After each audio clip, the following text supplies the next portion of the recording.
Dear student, जी आपण series चालू केलेली आहे नॅशनल हेल्थ प्रोग्राम 13 डेज, त्याच्यामधला आज आपला फर्स्ट डे मध्ये आपण काय करणार आहे, लिस्ट करणार आहे. त्याच्यामध्ये 5 प्रोग्राम जे ते लिस्ट करणार आहे. त्याच्यामध्ये सगळ्यात पहिला जो प्रोग्राम येतो ते येतो नॅशनल फॅमिली प्लॅनिंग प्रोग्राम. तो इस्टॅब्लिश कधी झाला होता 1952 मध्ये. त्याच्यानंतर जो सेकंड प्रोग्राम आहे तो आहे नॅशनल मलेरिया कंट्रोल प्रोग्राम. तो इस्टॅब्लिश कधी झाला होता 1953 मध्ये.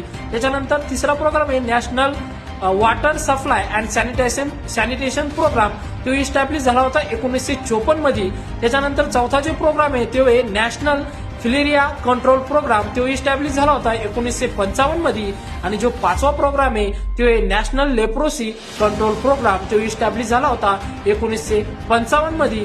तर याच्यानंतर आपण काय करणार आहे, प्रत्येक म्हणजे फर्स्ट प्रोग्राम चालू करणार आहे नॅशनल फॅमिली प्लॅनिंग प्रोग्राम 1952. मग त्याच्यामधला एक इम्पॉर्टंट काय काय आहे त्या गोष्टी आपण नेक्स्ट रील मध्ये अपलोड करणार आहे. तरी पण आपण आपल्या चॅनलला फॉलो नक्की करा, सबस्क्राईब नक्की करा. थँक्यू.